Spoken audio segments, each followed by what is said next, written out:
No, you don't need the. I'm doing this my way. He a legend, he a legend, he a legend. He a legend, he a legend, he a legend. Talking on it though, then He you a can't bring legend. it up later. Welcome to the league, to the league, to the league, to the league, to the league of items. Welcome to the league, to the league, to the league, to the league, to the league of items. Hey, what's up, everybody? It's Pikel with League of Items, and before I commentate the draft from Game 5, I wanted to take a look at this fight from Game 4. This is the most important part of the game, in my opinion, because this was the last chance that Supermassive had to solidify their lead. If they were able to take Infernal Dragon, they should win this game, regardless of team composition, because the amount of value that they'll get from the Infernal Drake will give them enough damage to fight with Mad Lions for the rest of the game.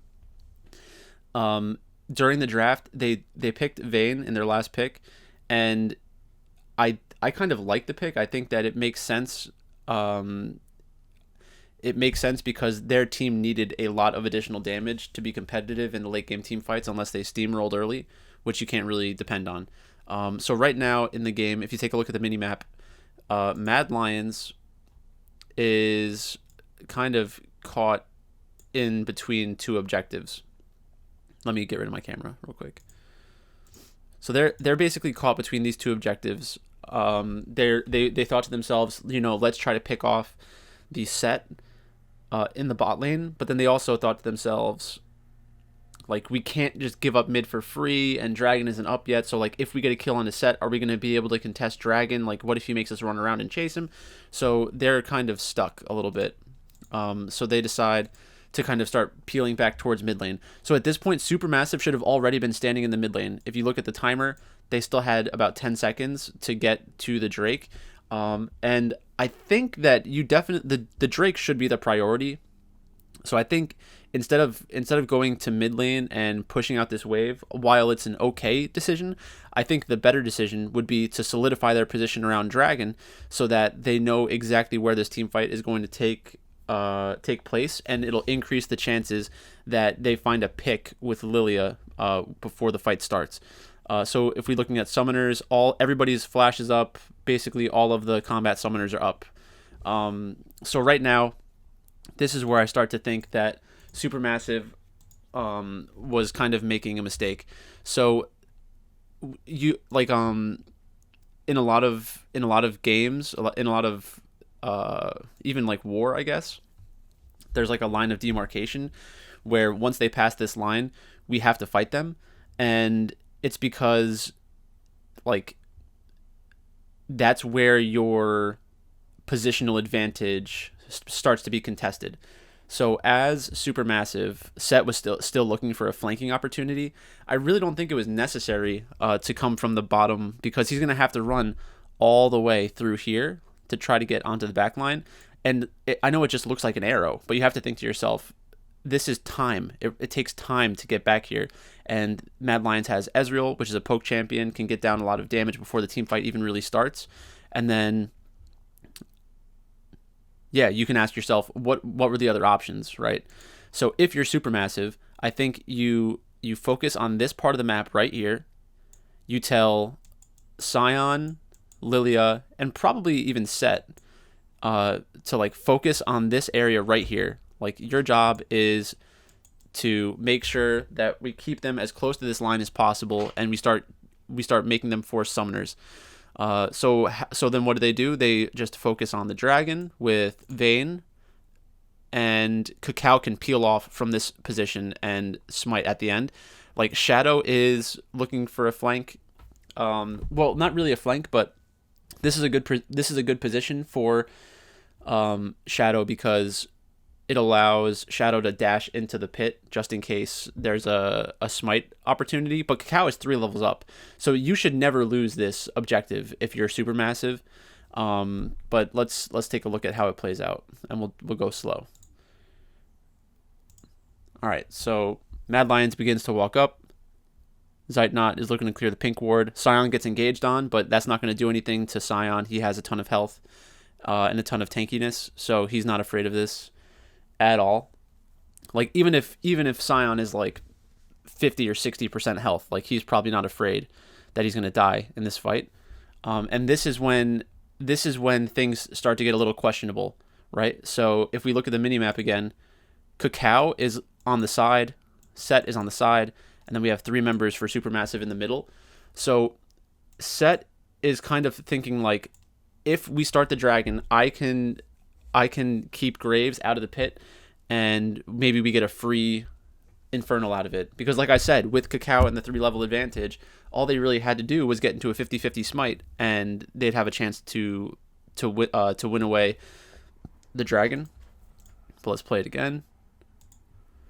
All right, so Zeitnot is taking a little bit of damage from the dragon, which is obviously not ideal. And this is when they decide to go for the engage by Sion. So look at this. Set is in the middle of nowhere. Lilia is up here. This is how are you going to take advantage of the engage from Sion? So I think immediately there was big question marks about whether or not this fight was going to be successful. So Sion's going in onto the back line. His goal is to get onto the Cassiopeia. Now, this is a good play by Kaiser. So Kaiser was feinting this way, looking for an opportunity to get a knock-up onto Vayne. So Vayne's already like 3/4 health. We get an Ornn ultimate. We get an Ezreal ultimate. Zeitnot's already under half health. So now, like, if you're already reevaluating how the fight is going, Zeitnot is completely kept out of the fight because of the health. So, like, all of their health is gone. How are they supposed to fight against 4.5 full health bars? It's just not going to go well. Cacao is still basically out of the fight because they were looking for flanks instead of just taking the dragon.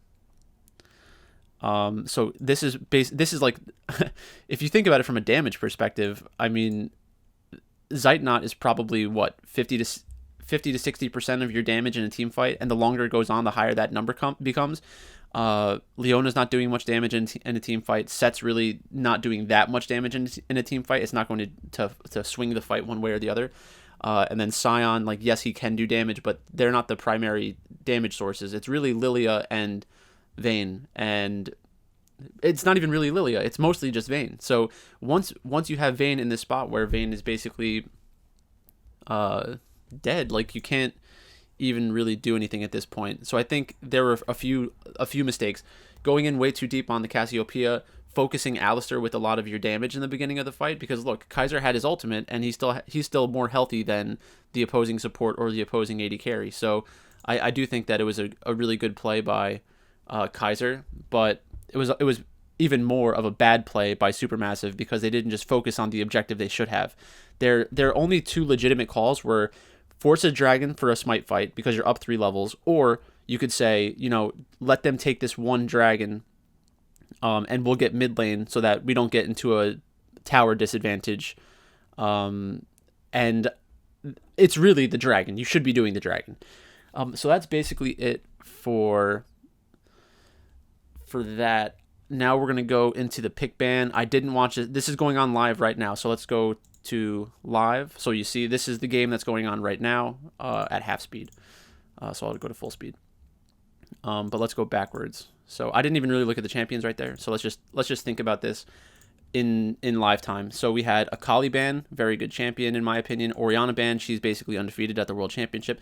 Lucian, probably not worth a ban at this point. A lot of people will disagree with me on that, but if you take a look at the numbers suggest that Lucian isn't as strong as people are giving him credit for. It's very oppressive, and if it gets ahead, you feel like an idiot. Like, why didn't I just ban it? But it's really not that good. My opinion has been changed because of that by McScragg, the coach for Yale. He coaches Yale with me, and he used to be the head coach of Clutch Gaming. So Ornn taken out, Azir taken out, and Hecarim taken out. So I mean, three reasonable champions. Like, they're not necessarily game changers, but they take away certain stylistic options for the team. So then we go Lilia. Lilia is a good champion, but you know who's a better champion? Graves. And that's what we end up seeing. So we have Lilia, which is a valid pick, but is not the best pick. I think Graves is much better than Lilia still. Graves, very good pick, so I'll give them the advantage on that one. Kaiser had a good game on Leona already, so obviously they're good at Leona. Or that was an Alistair game, never mind. Caitlyn is a reasonable champion, but I don't think she's nearly as strong as people give her credit for. Her style of play is very annoying to deal with. Then we have a Morgana, which is an okay champion. Morgana Caitlyn is good because you can trap into a binding or binding into a trap. We can speed this up a little bit. All right, so we get Senna. So Senna's another champion that I love, right? If you told me, if you listened to any of my videos before the World Championship started, I said Senna's an important champion, Graves is an important champion, Akali, Lucian, Hecarim, Lilia. These are all champions that I was mentioning before the games even started. So let's clear that out. Syndraban. It's one of Humanoid's better champions, but not something I would really focus on in a draft, probably. Especially with this damage profile. So right now we have Senna and Graves. It's a lot of AD damage. If you give them Syndra, then Syndra is going to have burst AP damage, but you really need sustained AP damage for this kind of team fight. For the team fights that I expect to happen. All right. Let's just move a little further ahead. Whoop. So we got Renekton, mid-set. Malphite is a very good champion in this situation. All of the damage that you see from Mad Lions is AD from Graves, AD from Senna, AD from Renekton, and then you have the hybrid damage from Corki, but it's mostly AP. So now we have 3 auto attack champions against Malphite. And Malphite has great engage opportunities. Set has very good engage. Morgana has pretty good engage. Lilia has pretty good engage. From Mad Lions, you really only have Kaiser and Arome. So from the engage advantage, I'd say it's probably Supermassive. In terms of the overall draft, I love Senna. I love Graves. I think Corki's a really good champion as well. So it's a very close draft. I think that in a vacuum, I probably prefer Mad Lions draft, but Supermassive definitely has chances to win because they have very good engage and they have the Malphite. So that's basically it for now, and I'll check back in after the game is over. All right, what's up? So it looks like Supermassive is going to win the last game, so that means that they won at plus 120. Before the matches started today, I said that I liked LGD and Supermassive as my picks, and I said that I didn't think there was any value on either line. So like, you're not going to bet $667 to win 100 on LGD. Like, it's just I don't want to take that risk personally. And then Supermassive, I think that they were a bigger underdog than plus 120, but I liked them as the underdog regardless because I thought they had real winning chances. But it looks like. All right, well, Supermassive just lost the fight, so maybe that game's not over. But either way, I have to finish recording this video so that I can go to the office. So yeah, that's basically where I stand on this one. So for tomorrow's matches, LGD against Legacy, it's the same situation. I don't want to play that number either way. And then it'll be Unicorns of Love. Cacao just stole the dragon, and then they got 4 kills on Mad Lions. So they're up 6.3k gold. The game should be over. So I think Supermassive will be playing against Unicorns of Love tomorrow. And I think Supermassive has a good chance to beat them as well. So it depends on what the line is posted at. I think that they should be like 150-ish. So I think it should be 150. It should be plus 150. So anything above plus 150, I feel like we're getting value. I don't think that that's going to happen, though. I think after people see Supermassive beating Mad Lions, I expect the number is going to be closer to what was it today? 120? So I could see plus 120. I could even see Supermassive being listed as the favorites because they beat Mad Lions, but Unicorns of Love will probably be the favorite. It might actually be a bet on Supermassive. I like the way that they've been playing. And it's funny because this is the reason why, like, before the season started and I was doing my positional rankings, I said, like, I don't know enough about these Turkish players to say where they should be ranked against the major regions because I don't understand the strength of Turkey in general.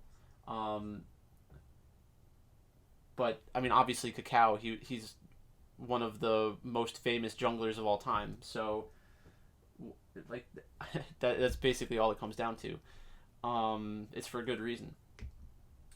So yeah, it looks like Supermassive, they just have Baron. Now they're pushing into the base. So yeah, I mean, good job, Supermassive.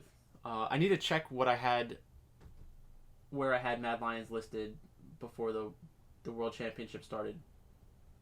But I was obviously not wrong about Shadow. Shadow had a really bad tournament, but it wasn't just Shadow. It's not as simple as, like, one player underperforming, the entire team falls apart. You should be able to support a player who's not at their peak. Because other teams have done it. Like, just look at DRX. Deft has been underperforming for several months now, and they're still at Worlds. So that's basically it. We should have 2 matches tomorrow. Once these elimination rounds are finished, we're gonna get into the fun stuff on October 3rd, when we have the main event, the real main event starting. So I'm excited for that. Thanks for watching, and I'll talk to you later.